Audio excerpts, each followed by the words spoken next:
Oke,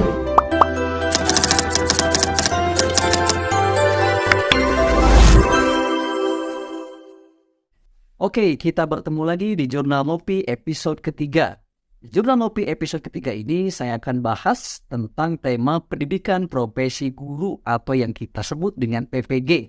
Tentunya, pendidikan profesi guru ini sudah tidak asing lagi untuk kaum-kaum akademisi-akademisi di jurusan pendidikan calon-calon guru-guru di semua jurusan. Nah, apa itu pendidikan profesi guru? Sebelum kita masuk kepada definisi pendidikan profesi guru, saya akan bahas sedikit tentang hakikat guru. Nah, hakikat guru, dulu guru di zaman prasejarah itu memiliki kasta tertinggi bahkan di atas raja, di mana guru adalah sosok figur dan menjadi penggerak atau kemajuan suatu bangsa. Nah, di era sekarang, guru berubah menjadi sebuah profesi, di mana sebuah profesi harus memiliki gaji tertentu. Makanya, tidak aneh ketika di zaman sekarang banyak guru-guru yang berdemo, kenapa gaji guru itu selalu kecil, kenapa gaji guru itu selalu tidak dipentingkan atau tidak diperhatikan. Karena di zaman sekarang guru itu menjadi seorang profesi. Beda di zaman dulu, guru itu menjadi sebuah pendorong atau penggerak kemajuan bangsa dengan karisma-karisma spiritualisnya.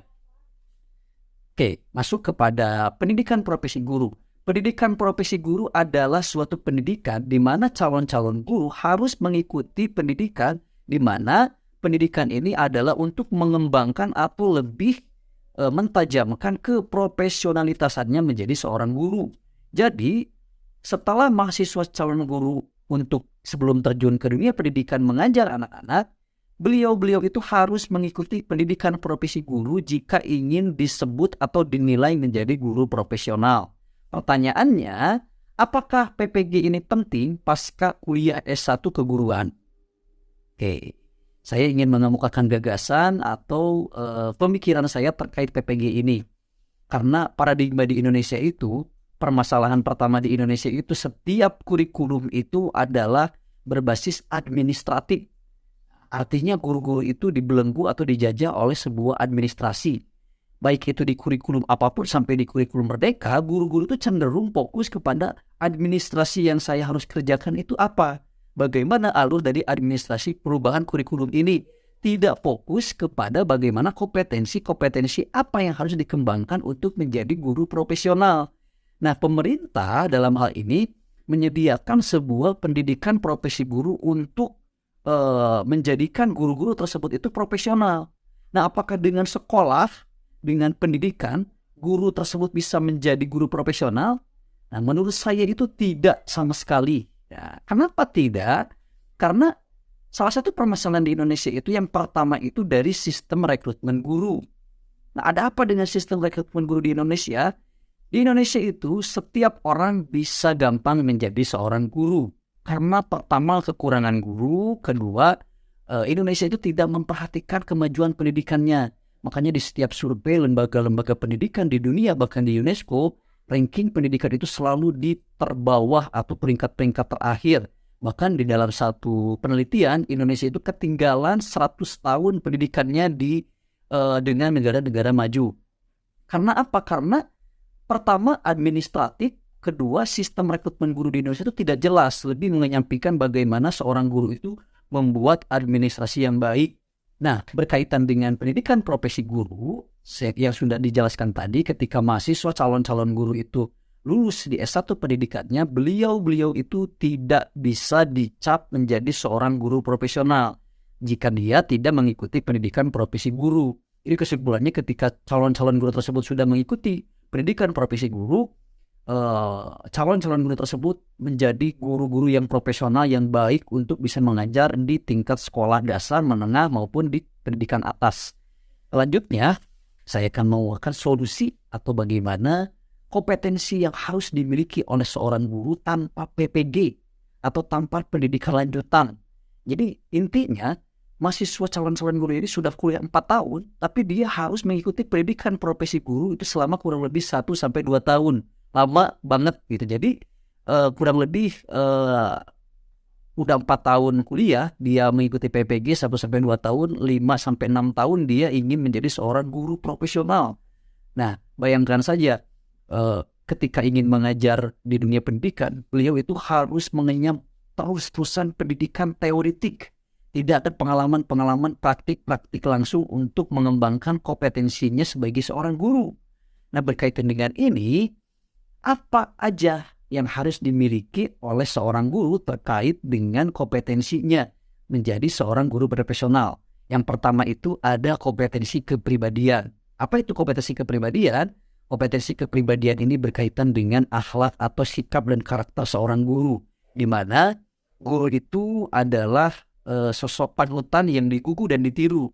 Tentunya seorang guru harus memiliki kepribadian yang baik, sopan santun, dan bagaimana bisa meneliti karakter-karakter anaknya secara menyeluruh. Nah, kedua itu ada kompetensi profesional. Kompetensi profesional ini berkaitan dengan bagaimana guru itu harus bisa mengevaluasi kurikulum, bukan mengikuti perkembangan kurikulum dengan hal-hal administratifnya. Nah, salahnya di situ gitu. Jadi setiap ada perubahan perkembangan kurikulum, guru-guru di Indonesia itu cenderung ini administratif yang harus saya kerjakan itu apa? Administrasinya perbedaan dari kurikulum yang sekarang dengan yang sebelumnya itu perbedaannya apa? Cenderung fokus terhadap administrasinya, bukan terhadap maknanya, bukan terhadap bagaimana kompetensi intinya harus seperti apa. Nah, harusnya guru itu mengevaluasi kurikulum. Kurikulum ini cocok enggak dengan budaya atau kultur karakter-karakter anak-anak di Indonesia. Nah, itu adalah kompetensi dari kompetensi profesional. Ketiga, ada kompetensi sosial, di mana kompetensi ini berkaitan bagaimana seorang guru membangun sosialisasi atau menumbuhkan daya sosial yang bagus untuk anak.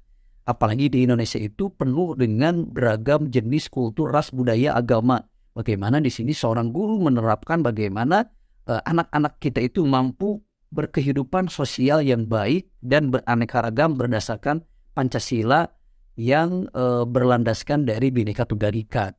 Jadi menumbuhkan rasa sosial atau empati yang baik terhadap anak. Nah, itu kompetensi sosial.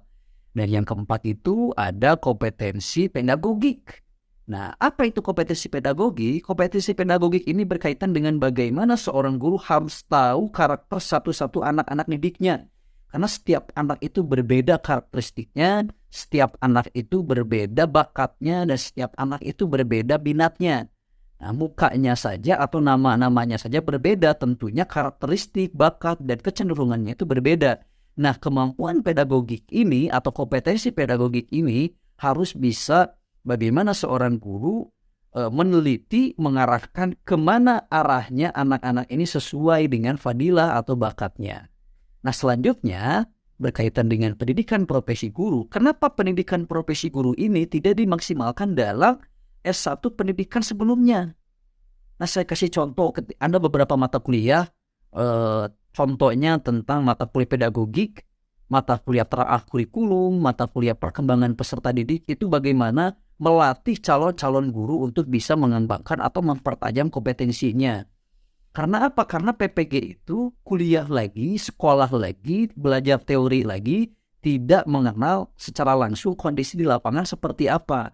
Oke, di PPG itu ada PPL lagi, ada membuat bagaimana seorang guru itu dilatih membuat media-media pembelajaran yang interaktif atau bagus sesuai dengan inti dari pembelajaran.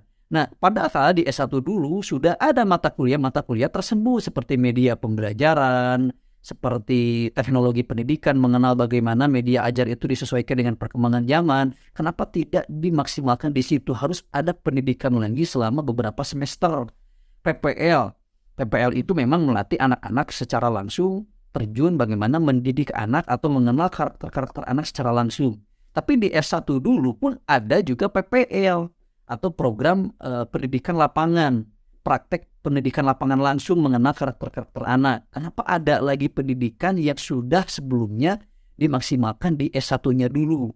Nah, berkaitan dengan itu, solusi yang bisa saya tawarkan itu, program-program pemerintah itu tidak istiqomah atau tidak berkelanjutan. Nah, untuk mendukung keprofesionalitasan sebagai guru di Indonesia, sempat ada program namanya SM3T.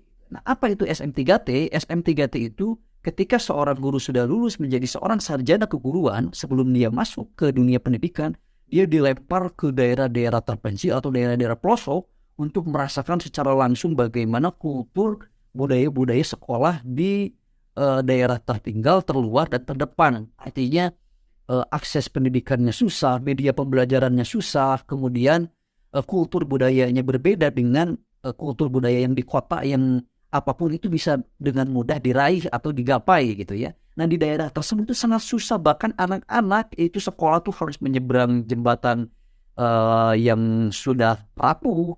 Bagaimana anak-anak itu harus menyeberang sungai, itu sangat luar biasa sekali. Nah, di situ pendidikan profesi guru itu real secara langsung ditanamkan terhadap calon-calon guru. Jadi pendidikan profesi guru itu diterapkan secara langsung. Dia belajar tentang bagaimana keprofesionalitasan sebagai guru, kepribadiannya seperti apa, kompetensi pedagogiknya seperti apa, sosialnya seperti apa. Nah, itu dilatih secara langsung real. Nah, kenapa program tersebut itu sudah tidak ada lagi?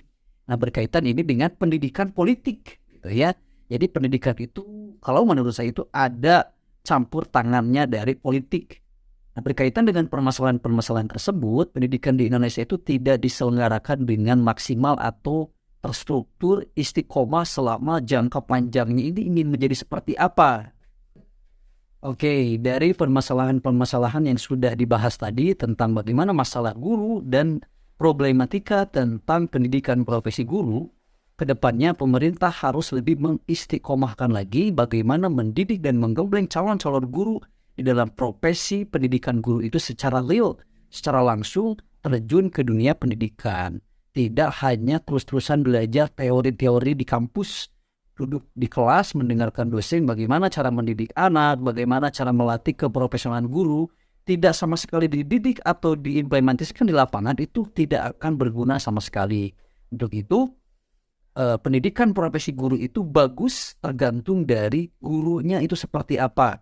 Dan guru yang baik itu adalah guru yang tidak fokus atau tidak cenderung pada hal-hal administratif, tapi pada hal-hal yang ada pada dalam diri gurunya.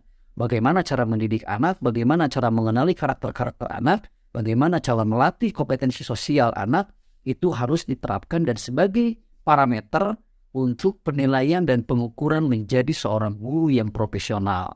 Jadi guru yang profesional itu adalah guru yang mampu mengembangkan kurikulum sendiri, mengevaluasi sendiri, kurikulum seperti apa yang cocok untuk anak-anak didik saya, tidak terbelenggu atau terjajah oleh hal-hal administratif yang ada pada kurikulum-kurikulum tersebut. Ya, dengan hal-hal tersebut, guru akan mampu mengevaluasi dan menciptakan suasana pembelajaran yang baik, suasana pendidikan yang bagus, mumpuni, dan mencetak anak menjadi dirinya. Demikian di Jurnal Ngopi episode ketiga ini. Sampai bertemu di Jurnal Ngopi episode-episode selanjutnya. Go!